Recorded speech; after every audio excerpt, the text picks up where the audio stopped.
시간 그 강의는 지금 이제 현대인들 보면 모든 병이라고 하는 게 적은 병이 커져서 큰 병이 오잖아요. 그래 그 이치에 대해서 여러분들이 한번 들었다고 해도 이제 핵심적으로 우리가 꼭 필요한 거, 아까 우리가 오늘 강의는 이제 치매를 위주로 해서 걸리는데 한번 치매라고 하는 것 따져보세요. 뇌혈관이 막히지 않고는 치매라고 하는 병은 올 수가 없죠.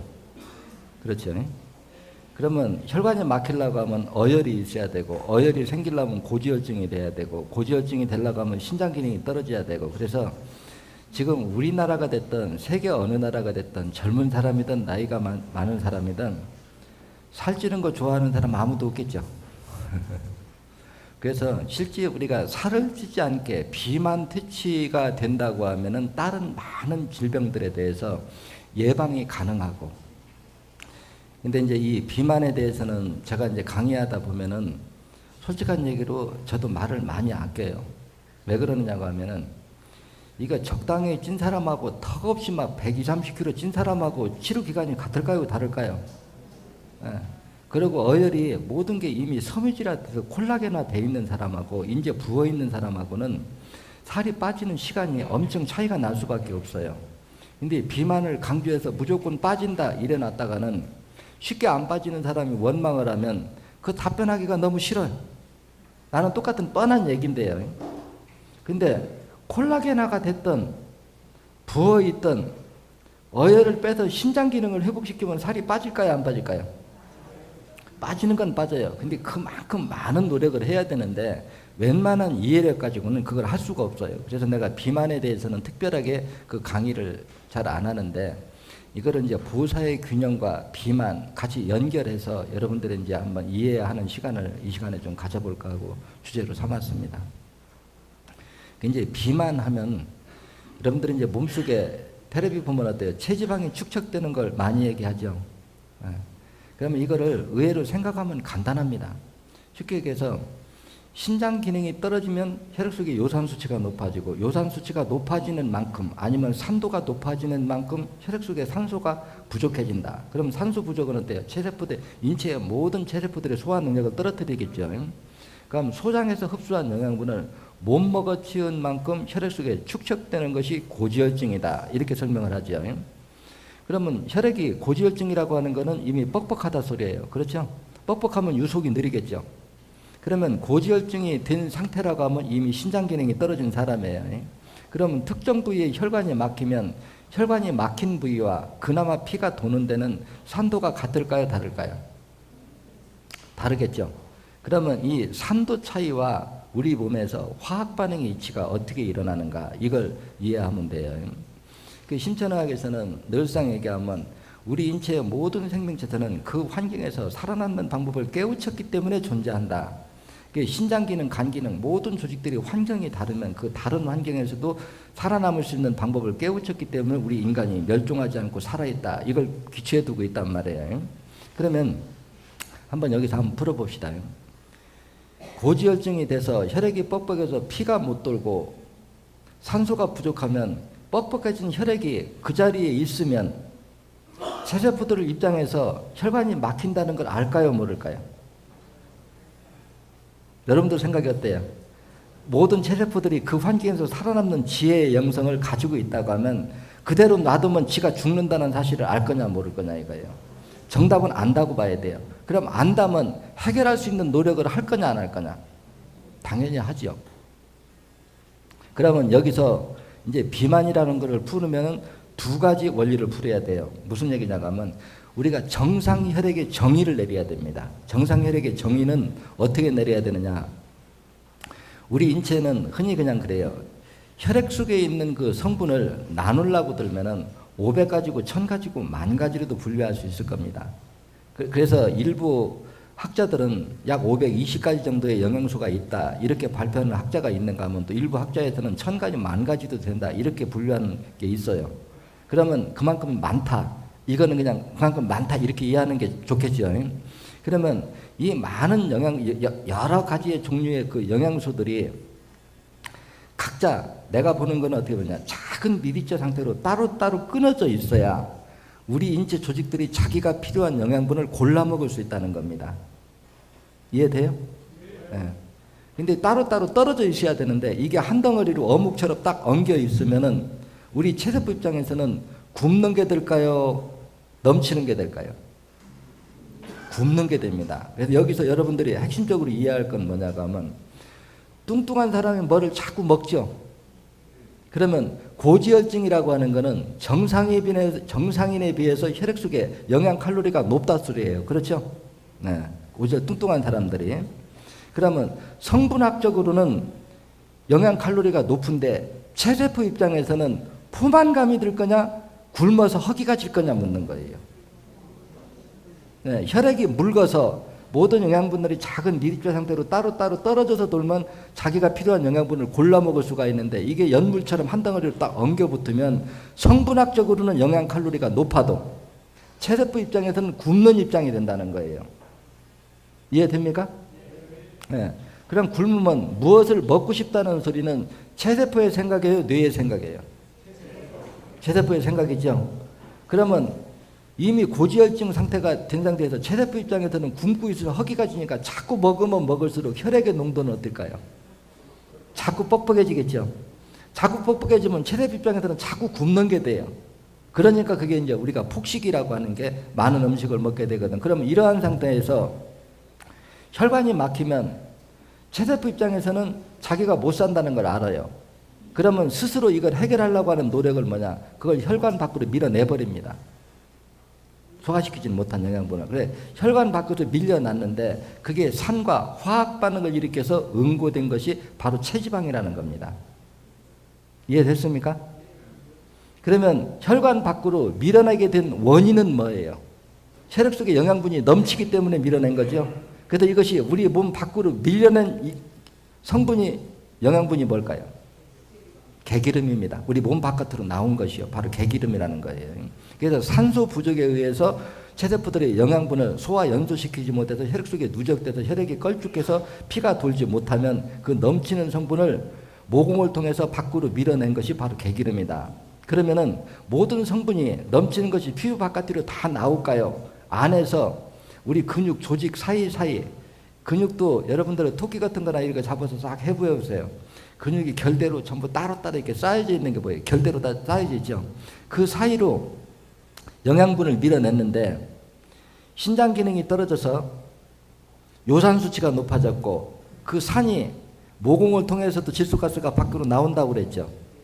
근데 신장 기능이 그러니까 우리 몸에 질소가스가 액체화된 것이 요 산인데 이 질소가스는 호흡기를 통해서도 모공을 통해서도 소변을 통해서도 우리 몸 바깥으로 빠져나가는데 가장 결정적으로 많은 양의 요산을 걸러주는 것은 신장입니다.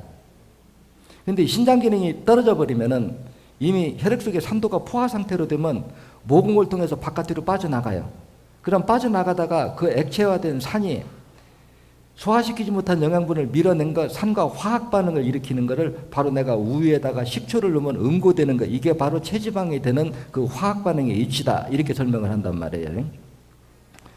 그래서 그 체지방화된 것이 자꾸 덩어리가 커지면 어때요? 그래서 이제 이 부분에 대해서도 제가 이제 그런 생각을 했어요. 살이 이렇게 보면은 그 밖에 나가는 그 기름 덩어리 속에 생명체가 있겠냐, 물질이 있겠느냐? 여러분들 생각이 어때요? 물질이에요, 생명체예요? 영양분 물질이라고 봐야 되죠? 그러면 한번 거기서 생각해 볼 필요가 있어요. 체세포가 거기다 뒀다 이 다음에 먹으려고 물어다 밖에다 내놓은 걸까요? 넘치니까 밀어냈을 뿐이죠. 네. 그럼 밀어낸 것도 체세포가 한 거예요. 그럼 밀어내는 지혜가 있다는 거죠.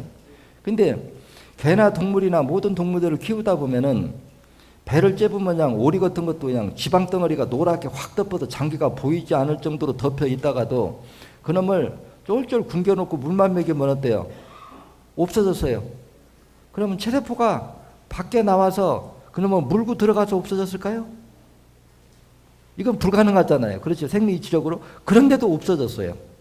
그러면 없어졌으면 반드시 없어진 생리이치가 있다는 거예요. 그래 그 해결은 뭐냐고 하면 우리 이제 체세포들은 소화 능력이 향상되면은 그러니까 혈액 속에 소화 능력이 향상된 거는 혈액 속에 산소 포화도가 높아진 걸 얘기하는 거죠.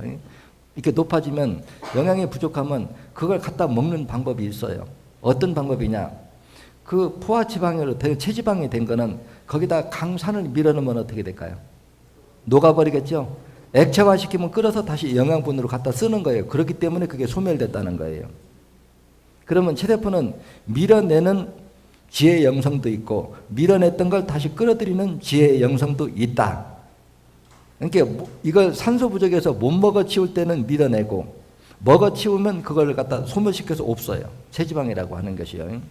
그런데 영양이 이것도 저것도 먹을 게 없으면 어때요? 수명이 다한 체세포, 우리 인체 체세포는 약 45일에서 80일 정도로 일정 주기로 끊임없이 바뀌는데 이놈이 새로운 세포가 몸에 영양분이 없으면 어떻게 될까요? 수명이 다한 세포를 영양분으로 써버리면 체세포 개체수가 자꾸 줄어드는 거예요. 그렇죠? 그러면 살이 자꾸 이렇게 우리가 말라 들어가는 거죠. 그래서 우리가 인간이 물만 먹어도 상당 기간 버틸 수가 있어요. 체세포 개체수 녹은 거를 다른 생명체가 또 먹고 재활용하는 거죠. 수명이 다한 거를.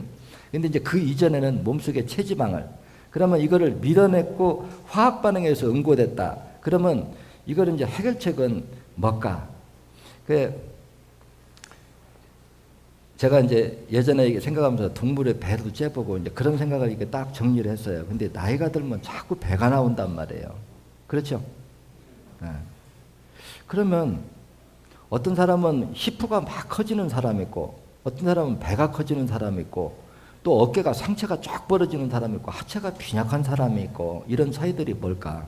따지고 보니까 피의 흐름이 결정하더라는 거예요. 그래서 항상 혈관이 막힌다는 것은 피가 못 돈다는 얘기. 피가 못 돈다는 건 산도가 높다는 얘기. 산도가 높으면 산소가 부족하다는 얘기는 같이 따라다니는 겁니다.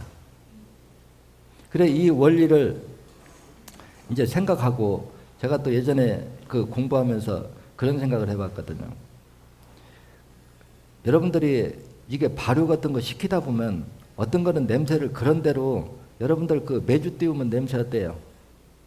고약하기는 해도 맡을만 하죠. 근데 고기를 띄우면 어떨까요? 아주 고약하죠. 그러면 콩하고 고기하고는 어떤 차이일까요? 영양 칼로리 차이입니다. 쉽게 얘기해서. 그래 영양 칼로리가 높은 음식일수록 소화시키는 과정에서 강산이 배출되고 영양 칼로리가 낮은 음식일수록 약산이 배출이 돼요. 그래서 쉽게 해서 아토피가 있는 사람, 피부병이 있는 사람은 이게 아토피나 피부병의 원인이 뭐라고 배웠어요? 강산이라고 배웠죠? 그러면 이미 아토피나 피부병이 있는 사람들이 등푸른 생선을 먹었다. 등푸른 생선 속에는 뭐가 많이 들어있죠? 불포화지방. 그렇죠? 불포화지방이라는 건 영양 칼로리가 높다는 얘기죠. 그 영양분을 먹고 소화시키는 과정에서는 강산이 배출되면 이미 산도가 높아서 알레르기 현상이 왔는데 산도가 더 높아지면 어떨까요? 더 증세가 심해지겠죠. 그러면 이럴 때 영양분이 넘칠 적에는 어때요? 영양 칼로리를 낮은 걸 먹어주는 게 맞겠죠. 그리고 이미 높아진 산은 해독해주면 되고. 그러면 이제 요걸 정리하면은 결국에는 비만은 체세포의 소화 능력이 떨어진 게 원인이었고 소화 능력이 떨어진 건 산소 부족의 원인이에요. 산소 부족의 원인은 이제 산도가 높아졌고, 그러면 자, 여기서부터 우리가 이제 생각을 키워볼 필요가 있어요. 여러분들 변비 있는 사람들이 얼굴이 노랗게 뜨죠? 얼굴이 노랗게 뜬 사람 보고 저런 흔히 똥도 골랐네 아니면 변비 있냐고 물어보죠. 실제 변비가 심한 사람들이 얼굴이 노래지죠. 또 신기능이 극도로 떨어진 사람들 얼굴이 노래집니다. 그러면 이 상황에서 한번 여러분들이 머릿속으로 상상해 보세요. 여러분들이 먹는 음식이 가지수나 칼로리가 높아요, 낮아요? 높죠. 그러면 이 음식이 우리가 영양분으로 흡수하려고 하면 장 속에 있는 유산균이 그놈을 갉아먹고 액체 효소화시켜야 우리 몸 안으로 영양분으로서 끌어다 쓸 수 있다. 맞아요, 틀려요? 맞죠? 그러면 결국은 미생물이 갉아먹는다고 하는 것은 우리가 효소화, 발효된다 이렇게 생각하면 거름이 뜨는 이치나 똑같아요. 그러면 이것이 뜨면은 그 뜨는 과정에서 발효되는 과정에서 엄청난 냄새가 나오죠. 여러분이 먹는 음식이 뱃속에서 발효되는 게 방귀 껴서 공기 중 다 풍긴다고 생각하면 지금 여기 숨도 못 쉬어요. 맞죠? 그런데도 의외로 그렇게 냄새가 안 나요. 그렇죠? 그러면 이게 어떤 원리에 의해서 그 냄새가 없어질까 하고 이게 따져보니까 간이라고 하는 장기는 혈액 속에 있는 중산 탄인산을 먹이로 먹고 소화시키고 난 배설물이 담즙이다 이렇게 얘기하죠. 담즙이요. 그럼 이 담즙이 우리가 음식을 먹으면은 해독하기 위해서 어때요? 십장을 통해서 장 속으로 들어가죠. 그럼 이놈이 내려가서 그 발효되면서 나오는 질소가스를 해독을 하는 거예요. 그래서 냄새가 줄어드는 거라. 그래 이 해독이 잘 되면 냄새도 줄어들고 해독되는 과정에서 변이 노랗게 되는 거예요. 변형. 근데 담즙이 변형된 담즙이 나오기는 하나 변형된 담즙이라고 하는 우리가 소변을 보면 정상적 소변하고 당뇨 있는 사람하고 단백뇨 나오면 어때요? 소변 속이 되지만 거기 단백질이 많지요. 그래서 그걸 만약 완전 연소시키지 않은 소변이나 우리가 혈액 속에 산소가 부족해서 간 세포가 소화 능력을 잃어서 완전 소화되지 않은 비정상 설사 같은 담즙이 나오면 이 해독 기능이 떨어지는 거라요. 그러면 이런 사람들은 방귀를 뀌면 냄새가 엄청 구려. 또 변이 까매져. 그러면 변 색깔만 보고도 간 기능을 예측할 수 있어요, 없어요? 예측할 수 있죠. 변 색깔을 보고요. 그러면 이미 신장 기능이 떨어지고 간 기능이 떨어지고 장속에서는 끊임없이 질소가스가 나오는데 담즙이 와서 그걸 해독을 해줘야 되는데 담즙이 안 내려와서 해독을 못 해준다. 그러면 또 거기다 산소가 질소가스가 거기다 꽉 차면은 그놈이 방귀로 다 빠져나갈까요? 아니면 혈액 속으로 파고 들어갈까요? 혈액 속으로 파고 들어가서 그 질소가스가 모공을 통해서 밖으로 비쳐 나오면 그게 노란 황달 같은 그런 증세가 나타나는 거예요. 생리치 이해하겠어요? 네. 그러면 담즙이 간이 회복돼서 정상적 담즙이 나오기 전에 우리가 먹는 음식이 이렇게 그냥 발효라고 얘기합시다. 그렇죠? 미생물이 먹고 사는 거예요. 발효가 되면서 나오는 그 질소가스를 해독을 못하고 또 장 무력증이 걸려서 변비가 돼서 아래쪽을 꽉 막아버리면 그 가스가 안으로 자꾸 들어오면 어떨까요? 가스가 차고 얼굴이 누렇게 몸이 뜨겠죠. 그러면 그 질소산이 혈액 속에 들어가면 질소가스의 혈액 속의 밀도가 높아지는 만큼 산소 함유량은 어떨까요? 부족해지겠죠. 또 질소가스가 액체화된 산이 지방 단백질과 화학 반응을 일으키면 어때요? 체지방이 형성되는 거죠. 그러면 복부 비만이 되는 거 이해됐습니까? 그렇죠. 그러면 이왕 복부에 이제 체지방이 형성됐다. 근데 이제 내 장기 기능 자체가 회복이 돼서 피가 맑아짐으로써 체세포들이 소화 능력이 정상화되면은 그 체지방을 갖다 써버리면 없어지겠죠. 근데 그 효능은 언제 나타나느냐? 간 기능이 회복된 다음에 나타나요. 그렇죠? 그러면 그건 이제 8번을 빼야 나타난다 소리거든요. 그러면 간 기능이 회복되기 전까지 인위적인 방법이 있을까 없을까? 이제 이게 화학 반응이 있지 해독에 이제 원리가 이렇게 이제 공부라고 하는 게 이렇게 들어가거든요. 그럼 이 질소가스를 정상이라고 하면은 쓸개 담즙이 해독을 해야 되는데 이미 간 기능이 떨어져서 비정상 담즙이 나와서 해독을 못 한단 말이에요. 이런 사람들은 방귀를 꿔보면 방귀 냄새도 아주 구리고 변도 까맣고 이렇게 나오면 담즙이 비정상이면 정상 담즙이 나오기 전까지 인위적으로 그 질소가스를 해독해주면 어떻게 될까요? 냄새도 줄어들고 변도 정상으로 돌아오겠죠. 노란 변으로 다시 돌아오고요. 그래 그걸 하기 위해서 만든 제품이 뭔 줄 압니까? 청국장 환해요. 근데 내가 이런 강의를 해주면 모르는 사람들은 그렇게 얘기해요. 나도 집에서 청국장 환 먹어. 근데 그 청국장 환이 여러분들이 집에서 만드는 거는 그냥 일반 청국장 환이고 여기는 콩만 넣어서 그게 만든 게 아닙니다. 여러분들 예를 들어 가지고 이거를 약이라고 팔아먹으면 여러분들은 못 팔아요. 식품이라고 해야 여러분들이 쉽게 사고 팔주가 할 수가 있다는 거죠. 근데 우리가 어떤 설명을 효능을 상세하게 설명을 하면 약이고 그냥 먹으면 식품입니다. 맞죠? 예. 우리가 청국이나 감초나 황기나 이거를 오리에다 넣어서 얼마든지 먹어요. 식품이죠. 근데 청기, 예를 들어 황기나 청궁이나 당기나 이런 것들이 효능을 알고 배합해서 쓰면 그게 약이 되는 거예요. 그러면 약하고 식품하고 원료가 같아요, 달라요? 원료는 같은 거예요. 쉽게 얘기하면은. 그래서 이런 독을 어떤 성분이 해독할까? 이래서 그런 성분을 충분히 가미해서 만든 것이 바로 청국장환입니다. 그래서 실제적으로 이 청국장환은 대중적으로 다른 거에 비해서는 좀 부담이 덜 가잖아요. 그래서 간식처럼 좀 먹으라고 이거를 이렇게 해놔서 이 원리를 안다고 그러면 청국장환만 꾸준하게 먹어도 얼굴이 노랗게 뜬 게 없어질까요? 안 없어질까요? 지금 얘기를 들어보니까. 오래 먹으면 뱃속에 체지방이 빠질까요? 안 빠질까요? 실제 빠집니다. 청국장환 오래 먹은 사람들 한번 경험해서 옆에서 물어보면 피부가 맑아지고 깨끗하고 체지방이 서서히 녹아서 빠지거든요. 그래 이런 원리를 여러분들이 잘 이용해서 응용을 한다고 그러면 대중화시키기도 좋고 여러분들이 응용해서 하기가 상당히 쉽거든요. 그리고 이제 어느 정도 끝날 시간이 됐으니까 여러분들이 이제 보사의 균형 이거에 대해서 이제 상당히 이 이해력이 좀 부족한 것 같아서 이제 얘기를 해주면 그래요. 그래서 저도 이런 거 하기가 참 안타까워서 일하다 보면은 여러 가지 말하기도 참 안 편하고 이런 구석들도 있는데 그게 그렇거든요.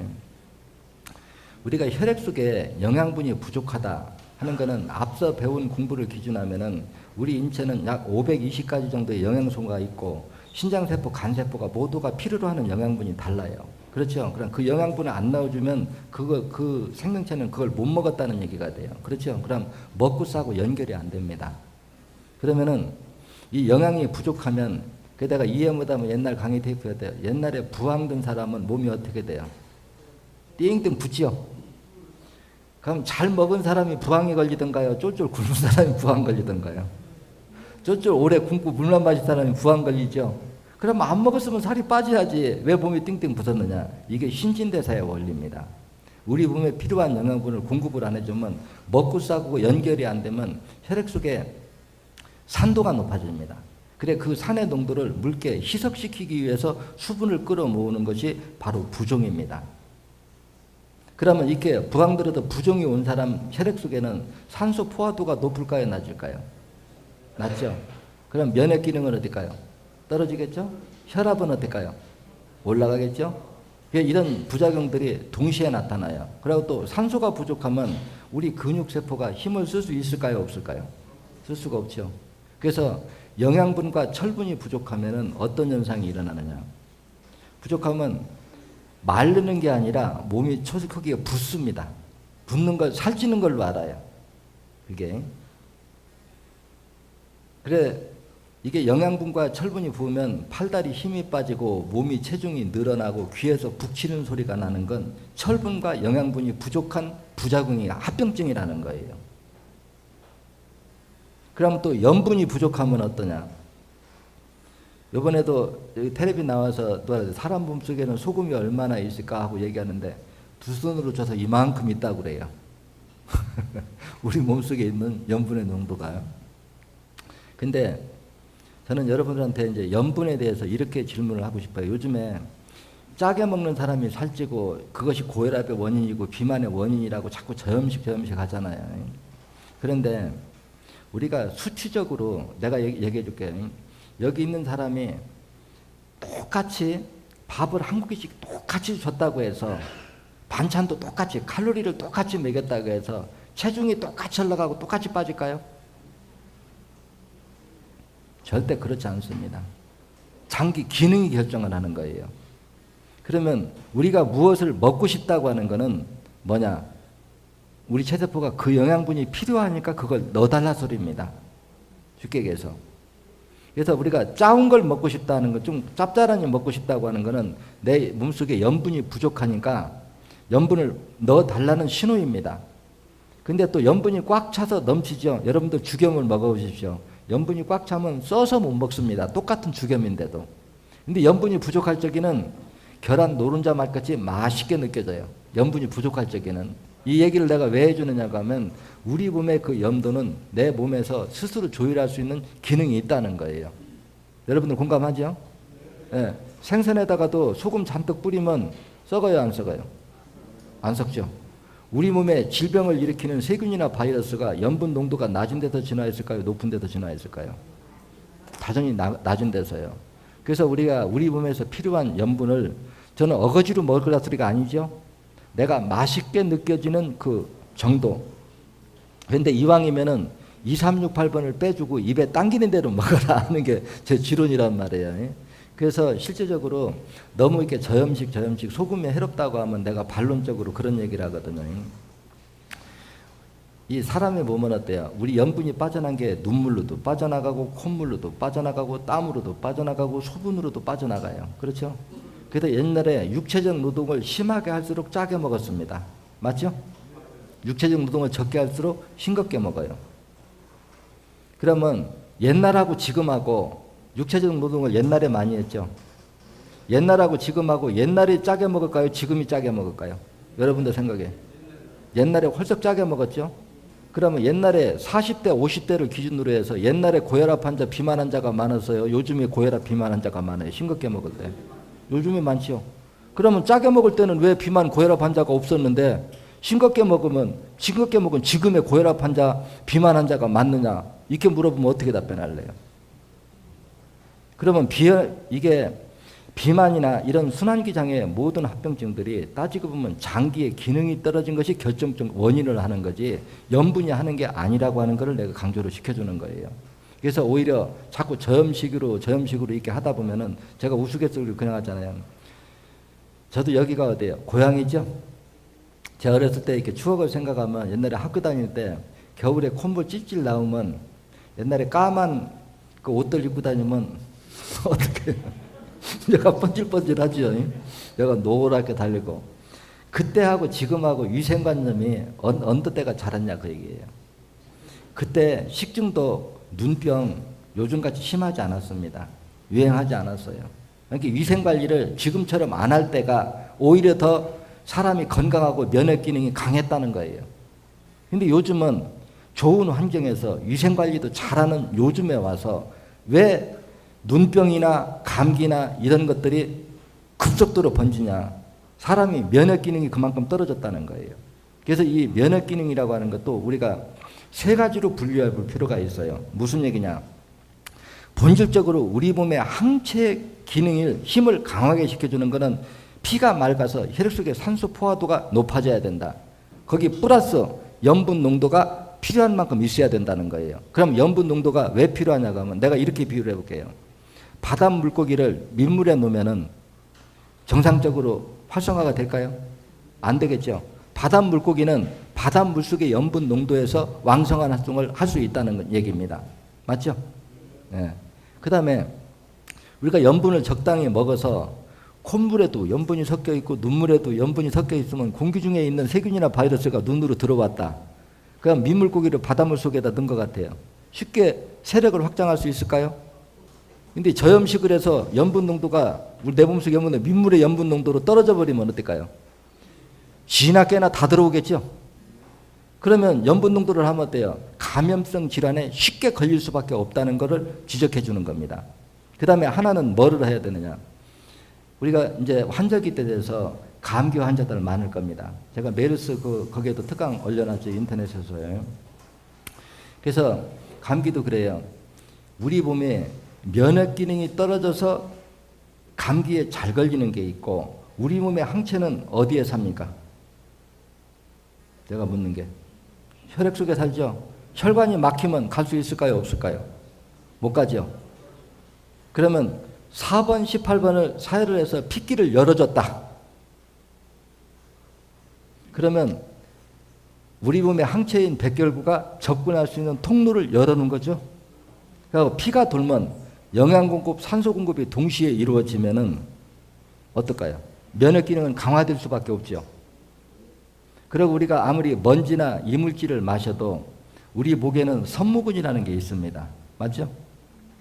섬무근이 끊임없이 그 가래에다가 이물질을 붙여서 밖으로 자꾸 밀어내서 윗속으로 밀어 넣으면 폐는 어떨까요?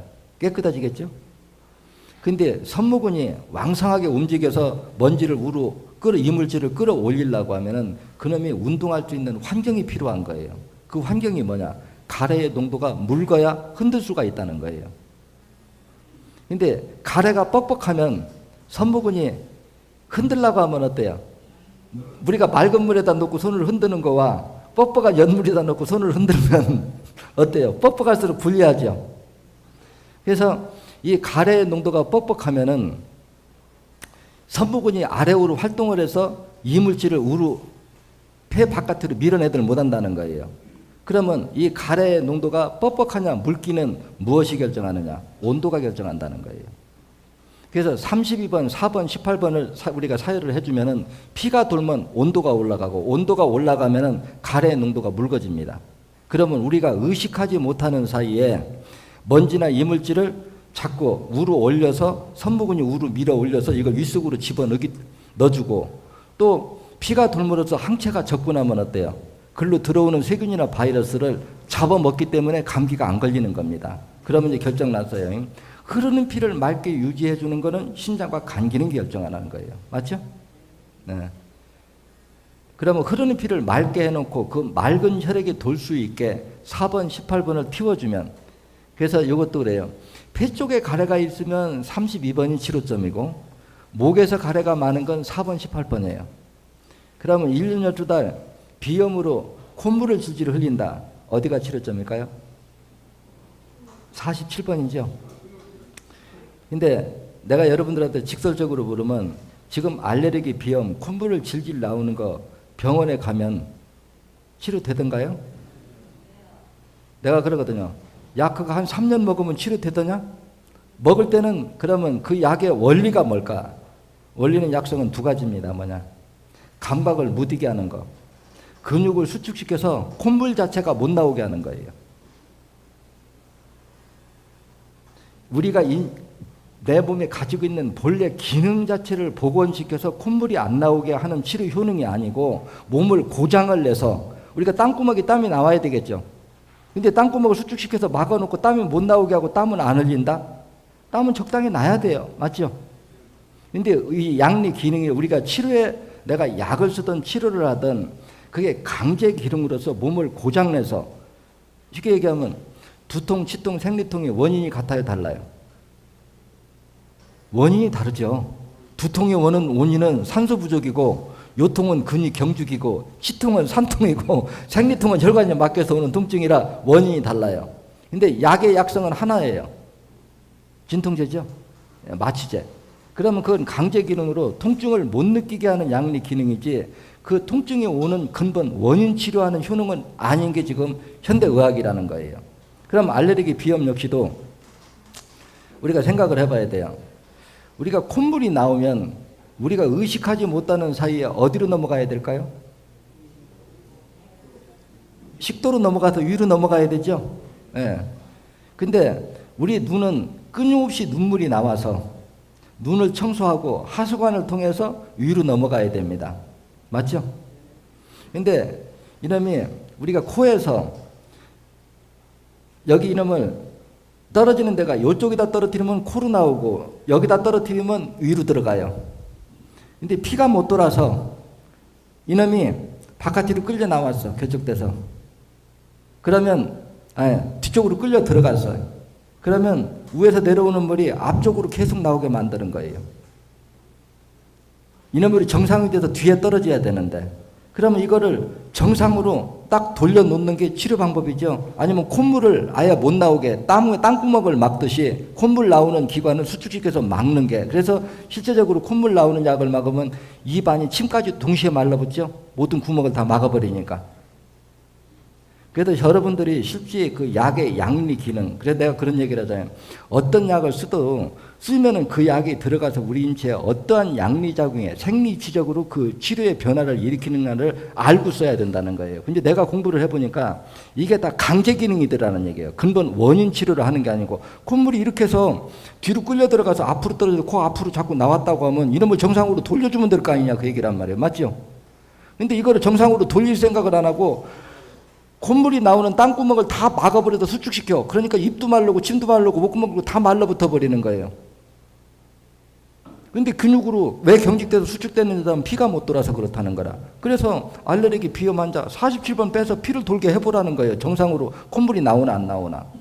그러면 알레르기 비염 약을 먹는다고 이 주변에 있는 말주 모세혈관을 막고 있는 어혈이 녹아서 없어지고 신장과 간이 회복돼서 새로운 어혈이 안 만들어지는 효능이 있겠느냐 따져보면 어때요? 해보나 마나 안 된다. 그래서 저는 이 강의를 이렇게 하다 보면은 마음이 너무 답답해요. 그래서 물론 이 방법이 100은 아니어도 지금 내가 이렇게 일러주는 방법은 인체가 가지고 있는 본래 기능이 복원할 수 있도록 환경을 조성해 주는 방법 가지고 알레르기, 비염도 살이 찌는 원인도 하나하나 따져보면 어때요? 어떤 약의 강제 기능이라고 하면 유일하게 두 가지가 있겠죠. 피를 맑게 해독하는 기능, 어혈을 불려서 잘 나오게 하는 기능. 근데 이건 본질적으로 인체의 어떤 부작용도 일으키지 않으면서 해주는 방법이고, 기존의 방법은 통증이 오니까 진통제 쓰고 세균이나 바이러스 들어오니까 항생제 쓰고 혈압이 높으니까 신경안정제 쓰고 정신이 미치니까 의식 잃으라고 신경안정제 써버리고 이런 식으로 하다 보니까 이게 치료가 안 되는 거란 말이에요.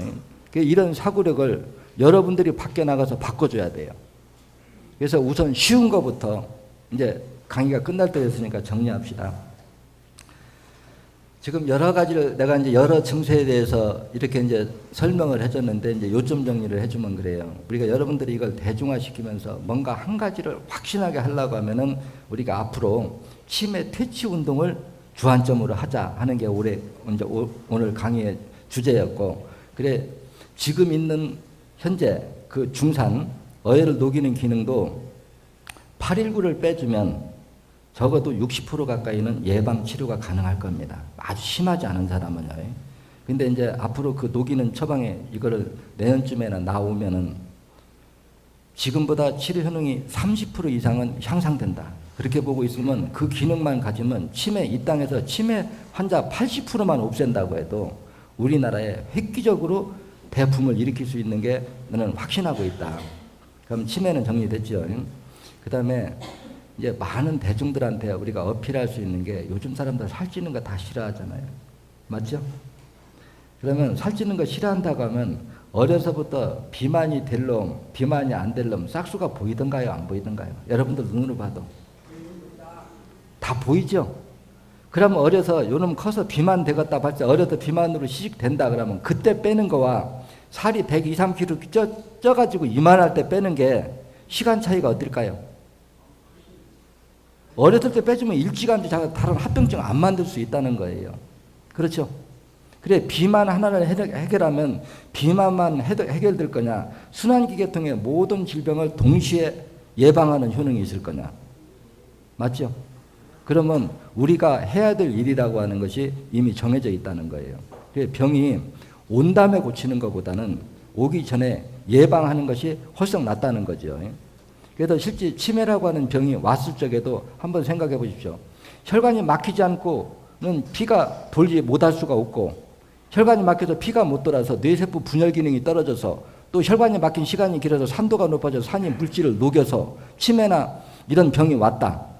근데 지금 교육을 한다고 뇌혈관이 막힌 게 열릴 가능성이 있을까요? 고스톱 친다고? 손가락 장난한다고? 이게 얼마나 뚫리겠느냐 그 얘기예요. 여러분 생각해도 웃을 일 아니에요. 그렇죠? 아 이거 빼주면 돼요.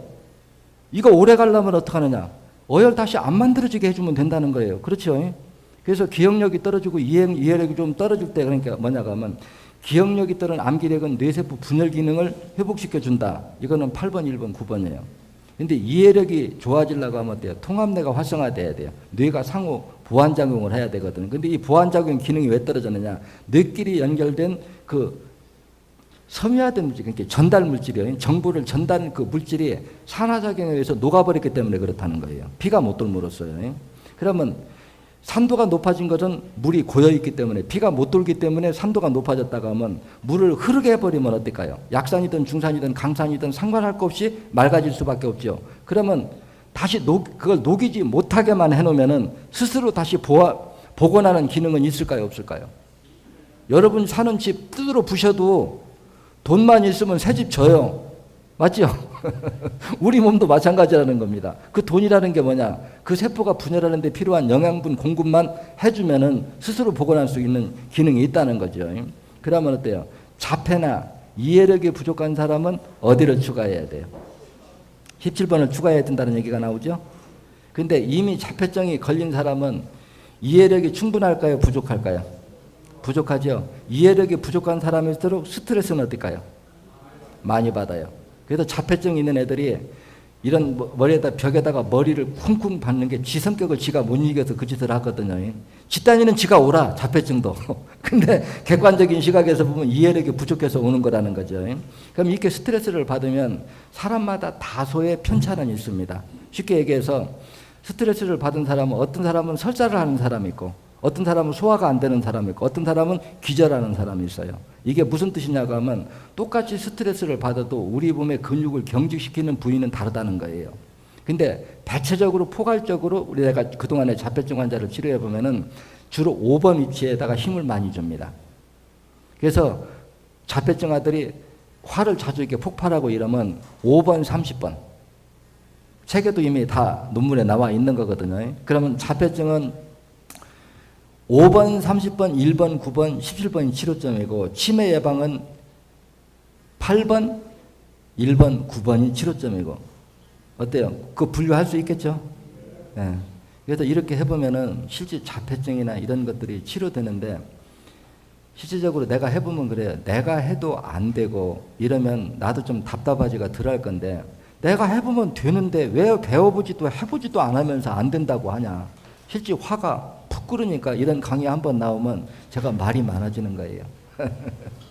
오늘 강의 지겨웠습니까?